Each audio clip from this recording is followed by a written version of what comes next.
Now, group, I want to talk to you about castles today, and I'm hung up on castles. I think castles are really groovy, and I don't know, castles just kind of, there's something about them that's so kind of dumb and yet fun at the same time. Now, look, when people make inventions and improvements, they improve things very slowly. And what you do is you start with what you already know, and you move by gradual stages to something which you hope is going to be better. All right, now, in the case of castles, what these German barbaric types that survived the Roman Empire knew about is that they knew about the kind of military fortifications that the Romans had built in their territory, like every night when they marched into foreign territory. And I told you about that. What the Romans would always do is you would dig a ditch, pile the dirt up on the inside of the perimeter, like so, and that would be what you would have for kind of a nighttime defense. Doesn't work very long, but that's what the Romans used to do. Now, to this defensive system, they'd dig a ditch all the way around something, medieval people would do. They added a stone tower in the center, like so, very narrow tower, made of stone, very thick walls, maybe 15 feet thick, very thick, because the mortar's so lousy that you know it won't stay up any other way. They have very thick walls, and very heavy doors on it to fortify against any enemies, and that's what you've got. And that's what they tried to get away with when the Vikings came. Okay, Vikings come out of their ships yelling and shrieking. The perimeter, the ditch, would go in 5 minutes. But 5 minutes was all the time the nobles needed to beat off the peasantry so that the nobles could get into the stone tower, get the doors shut. Okay? Now, then of course the Vikings are busy, carrying off the peasants and the chickens and the sheep and the women and whatever's loose there back to the longbows. And then the knights are holed up in the tower, and the barbarians can't dig them out. Oh well, the Vikings used to play little games with the tower. Had a couple of weeks to fiddle around, get some firewood and stack it up on both sides of the tower like so, light it on fire. Pretty soon even a 15-foot thick wall is going to get to you on the inside.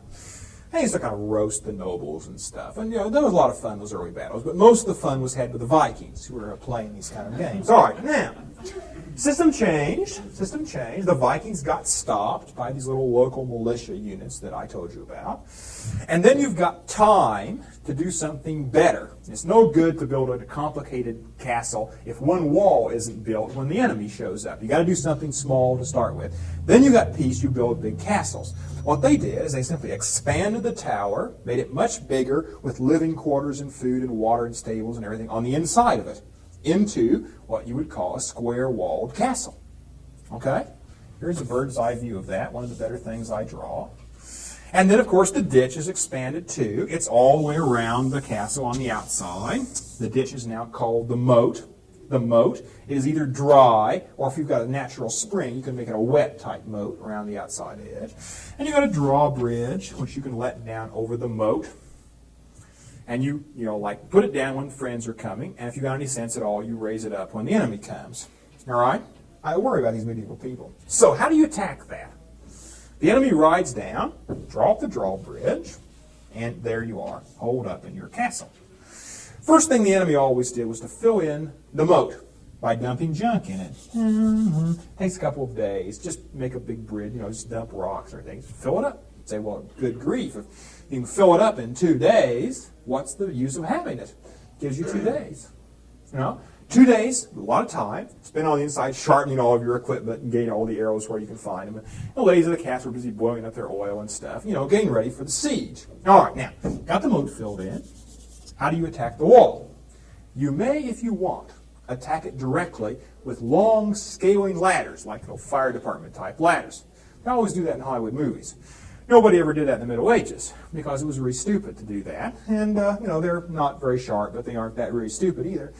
And flop those big ladders against the wall. The guys up on top of the wall are yawning. Oh, where are they now, Jake? Oh, they're about, floor and a half up. Says, well, let's give them another floor. And, it's a long climb. We'll get them down faster. And you got long forked poles on top. A little fork on the end. You just put a little fork on the top rung of the ladder and just kind of push it away from the wall. And you're going, woo, rattle, clank, and your armor. Oh, bad news, landing armor. Land on a metal cloth there is always disgusting. I know I did that. In the final stages, if the castle's got disease and everybody's lying in bed on the inside, you can do your scaling ladders, but you don't do it until then. Now, got to attack the wall some way. We will attack the wall with catapults. A catapult is a big rock-throwing machine. Oh, wow, I wish I could tell you about Roman catapults. I am going to tell you about Roman catapults. They were neat. The Romans, you have to have some kind of power to drive the catapult to make the rocks fly. And the Romans needed rubber bands, is what they needed, but rubber wasn't invented yet. That may have been the reason why the Roman Empire fell. The rubber bands did not get invented. So what they have to do is something else than that. What they did is they got ropes made out of hair. It's a combination of animal hair and human hair. Hair is very stretchy. It's kind of thin, so you don't notice it, but it has a lot of snapback to it. Human hair does. It really does. And you make a rope out of that, and you stretch the ropes in such a way that they catch the end of a pole between a couple of ropes, and you wind them up like a rubber band on an airplane with big cranks and windlasses and through ratchets and stuff. And you've got this big pole tortured here between these two ropes, and the other end is tied down. The other end has a little scoop on it. You put a rock in there, and you pull the pin, and the rubber bands goes choom, and like bust the thing up, and the rock goes throwing out, click against the castle wall. Great. Medieval people have forgotten how to do that. So I told you that for nothing. Medieval people are building something which they call a counterweighted catapult. It's huge. It's a big framework here, like so, with a pivot point on the top, and you've got an entire tree trunk suspended on that pivot. Okay? And on the top of the tree trunk, you've got a scoop for the rock, and on the bottom, you have this huge bag full of junk, just old rocks and rusty armor, anything that's heavy. Okay? And you catch a peasant. No, nobles don't do any work except kill people. Catch a peasant. He shinnies up the pole and ties a rope onto the top of it, and you get other people in there, haul it down into cocked position, like so. Scoop down there. Big box of junk up in the air. And you kind of torture it around, aim it. Everybody stands back, and you put a big rock, so big, in the scoop. Cut the rope, set it loose, and the big box of junk just comes roaring down, like so, and busts into a big backstop there. Whonk! And this action throws the stone in a big high arc through the air, and it goes clink against the castle wall. It's fire one. And you catch another peasant, climbs up the pole with his rope and the whole bit. You know, a good catapult crew could get off 4 or 5 shots a day with this catapult. You know, it's always breaking apart and falling down and stuff. All right. Get your catapults, and you build 5 or 6 of them, and you set them right there against that castle and begin throwing rocks against the corner of the castle. Corners are weak spots. You can knock the corner out. You know how strong eggs are? Someone once told me that I couldn't take an egg because it was, you know, self-supporting curve structure in my hand and crush the egg even though I tried. Don't do that over a rug, people. That's kind of depressing. You know, I managed to crush the egg. I had a ring on, I think, and it started to show. Once it starts to break, man, there's, you know, you're squeezing on it, it goes crack, and you have egg down to the elbow before you know what's hit you. And so don't do that. But eggs are very strong. A biologist told me that if chickens laid square eggs, the corners would have gotten broken off so frequently they wouldn't have made it on down in the modern world. And I don't know. I think probably the Chickens Union would have forbidden to lay square eggs, maybe. But that's neither here nor there. Throw those rocks at the corner. Pretty soon, the corner will come out of the castle, and you can send your troops in, capture the castle. Okay? Castle architects got onto that. Built round castles. One of the neat things about a round castle is it doesn't have any corners. You with me? Okay. Hit that round castle, and it just falls back on itself. It's self-supporting. Very strong. Very strong. Then, too, late in the Middle Ages, castle architects began to build towers out from the side, big round curves out. So if you got in this position here, they fired down on you from the wall and from both towers behind you. It's a very bad crossfire like that. And they also used to make towers that outflank the walls like so. So if you made it up on top of the wall, you were still shot down upon from the towers on both sides. But that happened later in the Middle Ages. Really wicked. All right. Catapults don't work against round walls. Well, no, plan A. Back to the old drawing board. What do we do now? Now, here's the wall. So, cross-section. The safest place that you can be, except, of course, 500 miles away from the war, is standing right up next to the castle wall. Right there. What anybody would want to do up there next to the wall, I'll explain in a minute. But that's the safest place to be in the battle. Because the enemy must stand up on top of his own wall to throw something nasty down on your head, like boiling oil or a rock or whatever comes to mind. All right? He's exposed to arrow fire from your troops if he gets up there on the wall. So being right up against the wall is really neat. Castle architects got onto that right away.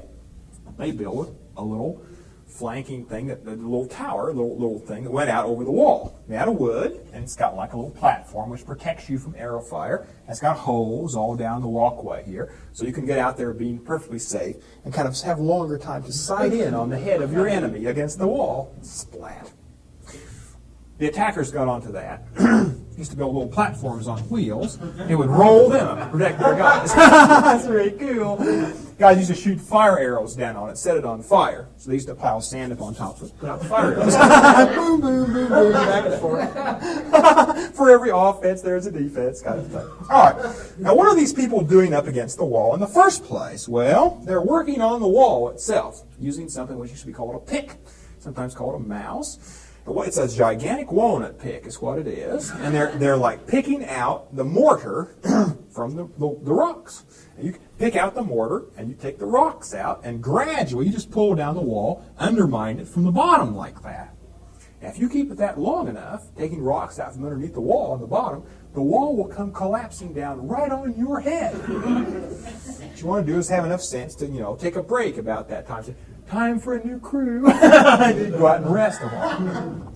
Or you can, if you're impatient, you can begin whamming the wall with a battering ram. What you do is you drive an iron pinion between two rocks, which fastens it in the wall, and you suspend a chain down from that, and you put a log on the chain with a bronze head on the log, and a bunch of little leather straps nailed onto the log on both sides. And the log is kind of bounced on the center on the chain, and 25 guys get on each side, lift up the little handholds, and you kind of bounce it on the chain, and you say, heave, you swing it back, wham, into the bottom of the wall. And the mortar dust flies all everywhere. These walls are built they're very thick, but they're very poorly constructed. All right, keep that up long enough, and you will wham down the wall. Now, castle architects had a way of stopping that. Castle architects had built into their castles little doorways all along the perimeter, made out of solid iron. They're very strong, and there's no way to get in them at all. This is not the main doorway. Little tiny doorways called sally ports all along the exterior of the wall. And what you would do is you would find these clowns whamming your wall with their battering ram between two of your sally ports. And you would collect your troops on the inside of the castle in front of the two doors on opposite sides of the battering ram. And you would draw your weapons and say, open the doors and go roaring out at those people. They're all standing going, wham, wham, wham. And then duck back in the castle again. It says, new battering ram crew, any volunteers? Okay?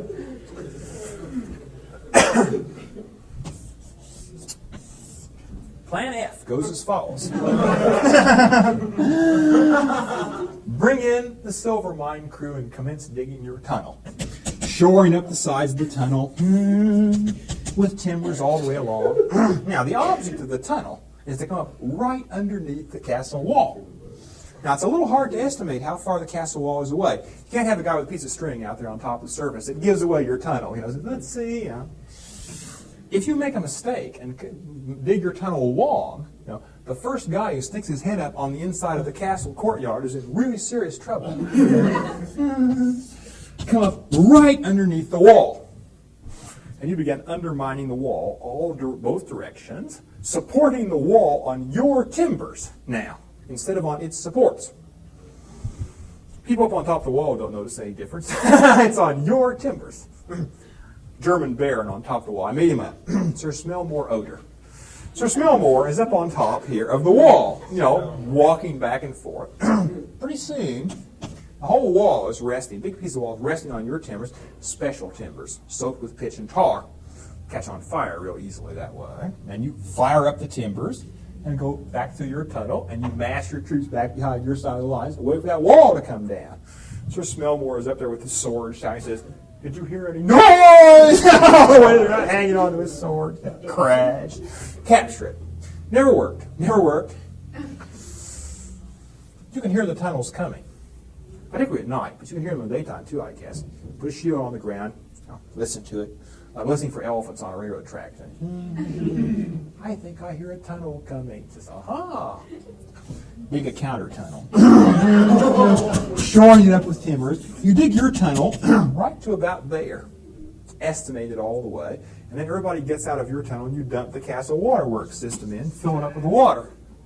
And the guys are down their knees, digging away, chop, whack, says, gee, I sure think it's getting easier to dig, blub, blub, blub. A bad scene. You can try to use a tower. Out here in the woods, you build yourself a wooden tower on huge wheels. So, put men up on the top of the tower. You've got a little thing here to protect them from arrow fire on a hinge, like the front end of an old landing vessel in World War II. I just shove that up against the wall and stream across the top and seize the wall. There are some weaknesses of that. They kept falling over all the time, they're very, very, very badly built.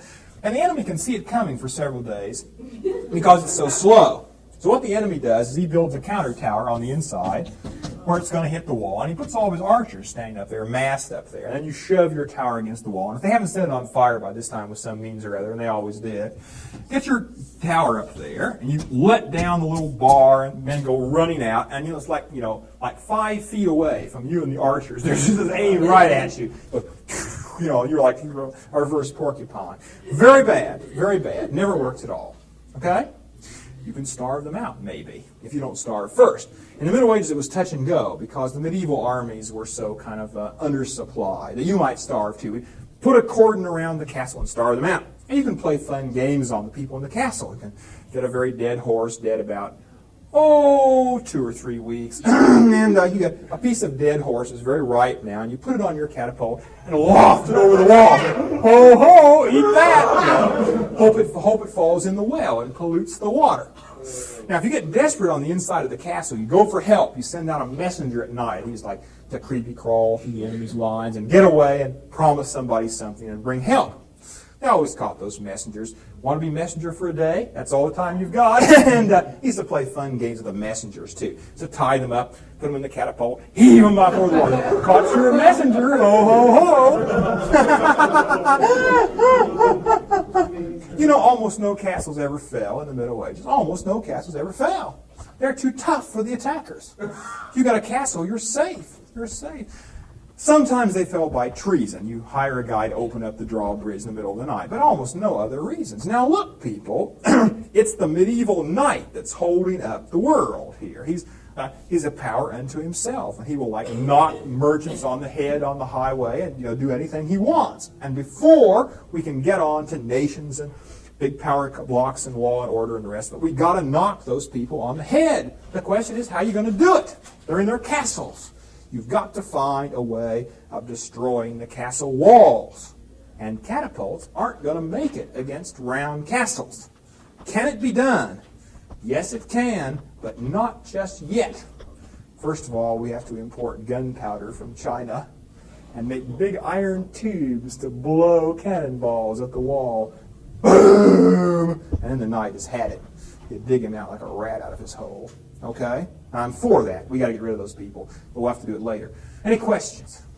Okay? That's it.